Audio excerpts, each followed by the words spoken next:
Welcome back. جی وقاص صاحب، آپ نے غامدی صاحب کی بات سنی. ان کی رائے یہ ہے کہ جس آیت کی طرف آپ نے اشارہ کیا اس سے کوئی مطلق تقاضا سامنے نہیں آتا. جس طرح محترم غامدی صاحب نے کہا کہ یہ ایک فطری تقاضا ہے، ہمیں اس سے اختلاف نہیں ہے.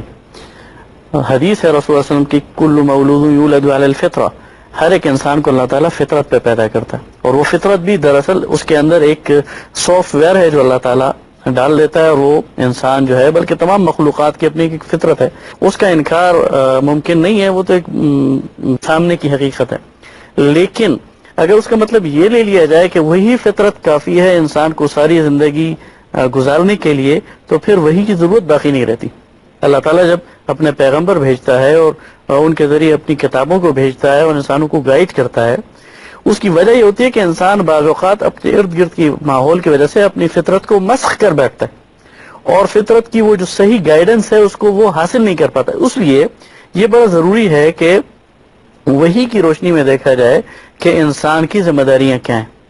تو اس میں اللہ تعالیٰ ہمارے اوپر یہ ذمہ داری لگاتا ہے کہ جب مسلمان اکٹھے ہوں اور ان کو یہ سبب بھی مل جائے کہ وہ ایک اپنا نظم اجتماعی بنانا چاہتے ہوں، بنا سکیں، تو پھر اسے دین کے مطابق بنائیں. کیا آپ اپنی بات کو ماڈیفائی کریں؟ یعنی کیا آپ کا جملہ جب میں سنوں اور یہ جملہ ہو کہ جب مسلمان ایسا کر لیں تب یہ ذمہ داری ہے، تو یہ تو غالباً وہی بات لگ رہی ہے جو جاوید صاحب کہتے ہیں، یا آپ کی بات کا مطلب یہ ہے کہ مسلمانوں کے اوپر یہ لازم ہے اور وہی لازم کرتی ہے کہ وہ حکومت قائم کریں؟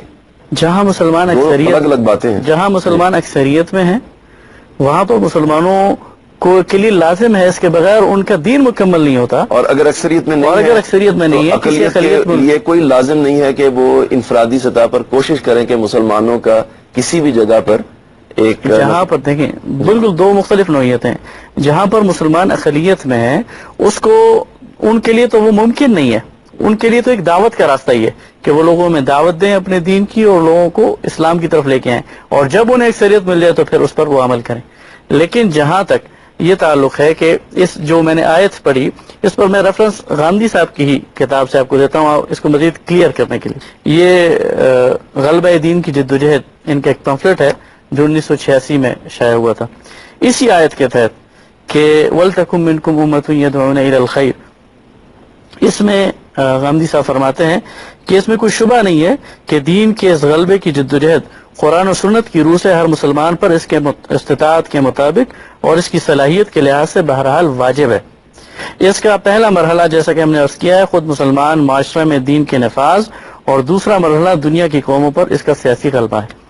تو یہ تو خود یہ تسلیم کرتے ہیں. غامدی صاحب میرے خیال ہے انہوں نے تو بات بالکل آپ کی طرف لوٹا دی اور آپ ہی کی تحریر سامنے پیش کر دی، تو اب آپ اس کے بارے میں تبصرہ فرمائیں. میں پھر یہ عرض کروں گا کہ اس خلط مغز کو پہلے درست کر لیں. دیکھیے بات یہ ہے، ایک چیز ہے مسلمانوں کے اندر یا کفار کے اندر یا یہودیوں کے اندر یا مسیحیوں کے اندر نظم اجتماعی کا وجود پذیر ہونا. نظم اجتماعی کا وجود پذیر ہونا تو ایک امر فطری کے طور پر ہوگا. یہ جو انہوں نے فرمایا کہ اللہ تعالیٰ نے معاملات اگر فطرت پر چھوڑ دیے ہوں، اللہ تعالیٰ نے وہ معاملات فطرت پر چھوڑے ہیں جن میں کسی غلطی کا امکان نہیں ہے. جہاں غلطی کا امکان ہے وہاں اللہ تعالیٰ نے خود اپنی ہدایت دے دی ہے. تو یہ بات کہ انسان کسی وقت یہ کر ڈالیں گے کہ وہ نظم اجتماعی قائم نہ کریں، وہ اپنا ایک حکومت کا نظام قائم نہ کریں، وہ دنیا کو اسی طرح فساد کرنے والوں کے حوالے کر دیں، یہ چیز بعید از قیاس ہے، ہو ہی نہیں سکتی.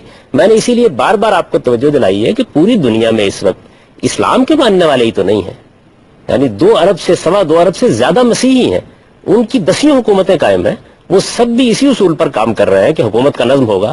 تو جو چیزیں امر فطری پر مبنی ہوتی ہیں جس میں غلطی کا کوئی امکان نہیں ہوتا، اللہ تعالیٰ وہاں اپنی ہدایت شریعت کی روح سے نہیں دیتے. ان کی بات غالباً تھوڑی سی مختلف ہے. وہ یہ فرما رہے ہیں کہ مثال کے طور پر مسلمان امریکہ میں رہتے ہیں اور امریکہ کے کسی علاقے میں ان کی اکثریت قائم ہو جاتی ہے، تو اب ایک نظم میں تو بہرحال موجود ہے، نظم کی جو فطری ضرورت ہے وہ تو پوری ہو گئی، لیکن مسلمانوں کو اپنی ایک ریاست بنانا ہے. وقاص صاحب اگر میں آپ کی بات صحیح بیان کر رہا ہوں تو میری تائید کر دیجیے. غالباً ان کی بات کا مطلب یہ ہے کہ کسی جگہ پر اگر مسلمان اکثریت قائم کر لیتے ہیں تو پھر ایک الگ اسلامی ریاست بنانے کی ذمہ داری ان پر عائد ہوتی ہے. اکثریت کیسے قائم کر لیں گے؟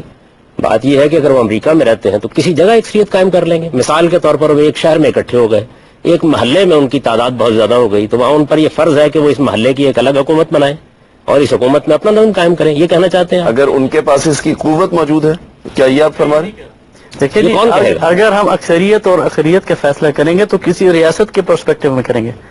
ہم امریکہ کی کسی اسٹیٹ کے کسی شہر کے بنیاد پر یہ فیصلہ نہیں کریں گے کہ وہاں مسلمانوں کو اکثریت ہے یا اقلیت. ہم پوری ریاست ہے متحدہ میں دیکھیں گے مسلمانوں کو اکثریت ہے یا اقلیت ہے. اگر وہاں یہی پوری سے یہ بات اٹھا لیجئے نا، یعنی پوری ریاست متحدہ امریکہ کیسے وجود میں آئی ہے؟ انسان کے اسی امر فطری کی پیروی میں وجود میں آئی ہے. اس کی باؤنڈریز، اس کے حدود کیسے وجود میں آئے ہیں؟ اسی طریقے سے وجود میں آئے ہیں. یعنی یہ بات کہ کسی علاقے میں ایک نظم قائم ہو گیا ہے، اس نظم نے اپنے لیے کسی مملکت کی حیثیت اختیار کر لی ہے، یہ فطری طور پر ہوگا. اسی وجہ سے میں نے آپ کو یہ توجہ دلائی تھی کہ ایسا نہیں ہے کہ جو چیزیں انسان کی فطرت کے اندر خدا نے رکھی ہوئی ہیں ان کے لیے کوئی شرعی امر دینا ضروری ہو جاتا ہے. غلطی کا جہاں امکان ہو، انحراف کا جہاں امکان ہو، وہاں اللہ تعالیٰ بتائیں گے. اور ہمارے دین کا طریقہ یہ نہیں ہے کہ وہ ان امور کو زیر بحث لاتا ہے. وہ زیر بحث یہ لائے گا کہ اچھا اگر تم نے شادی کر لی ہے تو اس کے بعد تمہیں ایک شوہر کی حیثیت سے کیا ذمہ داریاں ادا کرنی چاہیے. اگر تم باپ بن گئے ہو تو ایک باپ کی حیثیت سے تمہارے اوپر کیا فرائض عائد ہوتے ہیں. اسی طریقے سے اگر کسی معاشرے میں مسلمانوں کا اجتماعی نظم قائم ہو جائے گا، اجتماعی نظم تو قائم ہوگا اپنے فطری طریقے کے مطابق. اب دیکھیے نا، اس وقت مسلمانوں کے بہت سے ملک ہیں، ہمارے ہاں عام طور پر بہت سی اصطلاحات میں نے اس سے پہلے بھی عرض کیا تھا اختیار کر لی گئی ہیں، جیسے اسلامی ریاست. اسلامی ریاست کی اصطلاح تو ابھی صدی دو صدی کی چیز ہے.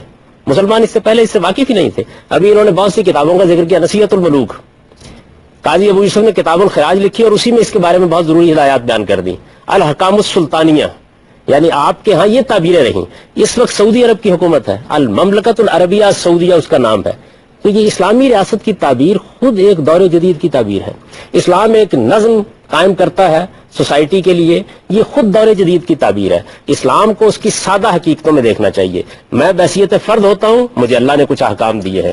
میں خاندان بناتا ہوں، مجھے اللہ نے کچھ احکام دیے ہیں.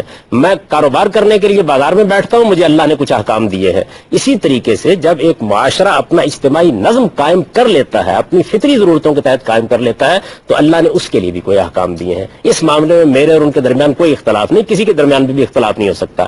یہ اختلاف تب ہوتا جب میں یہ کہتا کہ اللہ تعالیٰ نے اجتماعی نظم کے بارے میں ہمیں کوئی احکام نہیں دیے، لا ریب دیے ہیں، لیکن یہ کہ نظم اجتماعی تو فطری ضرورتوں کے تحت قائم ہوگا. یعنی ایسا نہیں ہے کہ اللہ اس کے لیے حکم دیں گے تب آپ حکومت بنائیں گے. امریکہ کے لوگ بھی اسی امر فطری کے تحت حکومت بنا رہے ہیں، برطانیہ کے لوگ بھی بنا رہے ہیں، ایران کے لوگ بھی بنا رہے ہیں، توران کے لوگ بھی بنا رہے ہیں. آپ نے بھی ایک حکومت بنا رکھی ہوئی ہے.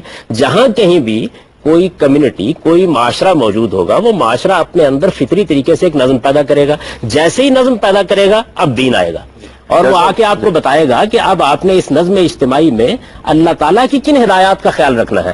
میں ان ہدایات کو آپ کو بتا رہا تھا تفصیل سے، جیسے میں نے گن کے آپ کو بتایا. ان کی تفصیل پر جاوید صاحب ابھی ہم گفتگو کرتے ہیں.